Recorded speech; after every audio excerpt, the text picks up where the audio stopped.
வணக்கம். இன்றைக்கி நம்ம பார்க்க போகிற சமையல் என்னென்னா, ஒரு அருமையான பாரம்பரியமான சோள தோசையும் அதுக்கு ரொம்ப சிம்பிளாக பண்ணக்கூடிய ஒரு தேங்காய் சட்னி எப்படி செய்யலாங்கிறது பார்க்கலாம்.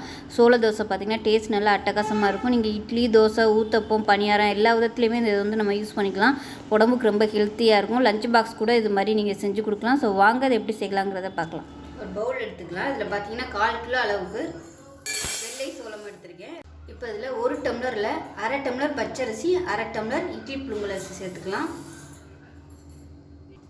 1/2 டம்ளர் உளுந்து சேர்த்துக்கலாம். 1/2 டேபிள் ஸ்பூன் வெந்தயம் சேர்த்துக்கலாம். இது வந்து நல்லா ஒரு 5 தடவை கழுவணும். கழுவிட்டு நல்லா ஒரு 5 மணி நேரம் ஊற வச்சுட்டு பார்க்கலாம். இப்போ ஊறின அரிசி வந்து கிரைண்டரில் போட்டு நல்லா இட்லிக்கு நம்ம நார்மலாக இட்லி தோசைக்கு எப்படி அரைப்போமோ அது மாதிரி நல்லா நைஸாக அரைச்சி 8 மணி நேரம் புளிக்க விட்டு ரெடியாக இருக்குது. இப்போ அதுக்குள்ளே நம்ம ஒரு சட்னி ரெடி பண்ணிக்கலாம். தேங்காய் சட்னி அரைக்கிறதுக்கு என்னென்ன வேணுங்கிறத பார்த்துடலாம். 1/4 மூடி கருவின தேங்காய், 10 வரமிளகா, சின்ன பல்லாக இருக்கிறதுனால ஒரு 7 எடுத்துருக்கேன். பூண்டு பெருசாக இருந்துச்சுன்னா 2 எடுத்துக்கோங்க.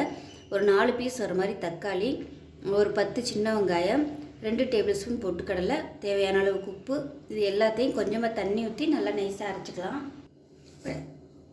சட்னி நல்லா அரைச்சாச்சு. இதை வேறு பவுலுக்கு மாற்றிக்கலாம். இப்போ மிக்ஸி அரைச்சிட்டு அதை தண்ணியை சேர்த்துக்கலாம். இப்போ இதில் எப்பயும் தாளிக்கிற மாதிரி கடுகு, உளுந்து, கருவேப்பிலை, கொஞ்சம் பெருங்காயம் போடுறது சேர்த்துக்கலாம். இப்போ இதை நல்லா கலந்து விட்டுக்கலாம்.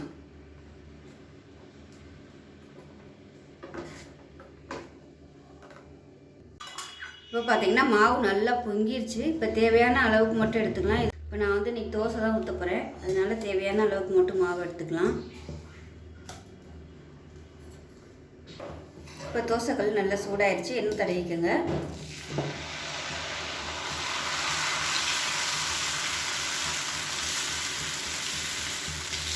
மாவு வந்து கரெக்டாக புளிச்சிருக்கணும். அதே சமயம் ரொம்பவும் புளிப்பு இருக்கக்கூடாது.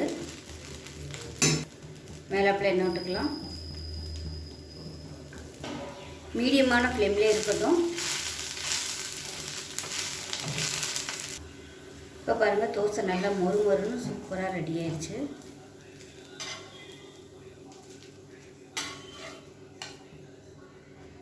இது வந்து நீங்கள் ஊத்தப்பமாக ஊற்றுறதுனால ஊற்றிக்கலாம், நல்லாயிருக்கும். லஞ்ச் பாக்ஸ் கொடுக்கும்போது நீங்கள் ஊத்தப்பமாக ஊற்றுனீங்கன்னா உங்களுக்கு மதியானம் வரைக்கும் நல்லா சாஃப்டாக இருக்கும்.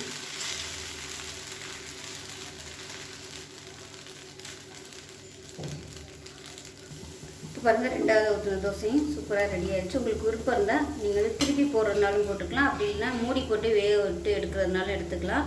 பாருங்கள், இவ்வளோ தூரம் சூப்பராக வந்துருக்குங்க.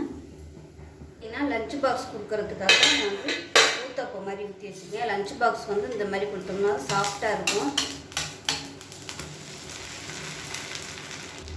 இப்போ பாருங்கள், அருமையான ஊத்தப்பமும் ரெடி ஆயிடுச்சு.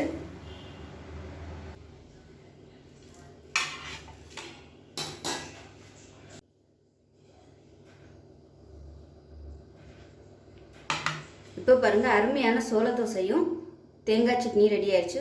ஒரு வித்தியாசமான தேங்காய் சட்னி இது மாதிரி செஞ்சு பாருங்கள். ரொம்ப ஹெல்த்தியாக இருக்கும். நல்லா கிறிஸ்பியாகவும் இருக்கும். இந்த தோசை நல்லா ஆரோக்கியமாகவும் இருக்கும். குழந்தைகளுக்குலாம் அந்த மாதிரி செஞ்சு கொடுங்க, ரொம்ப விரும்பி சாப்பிடுவாங்க. பாருங்கள் எந்த அளவுக்கு கிறிஸ்பியாக இருக்குன்னு. ஸோ இதே மாதிரியே செஞ்சு பாருங்கள். செஞ்சு பார்த்துட்டு எப்படி வந்துச்சுங்கிறத சொல்லுங்கள். வீடியோ பிடிச்சிச்சின்னா லைக் பண்ணுங்கள், கமெண்ட் பண்ணுங்கள், சேனலை சப்ஸ்கிரைப் பண்ணுங்கள், பக்கத்தில் உள்ள பெல் பட்டனை ப்ரெஸ் பண்ணுங்கள். நன்றி.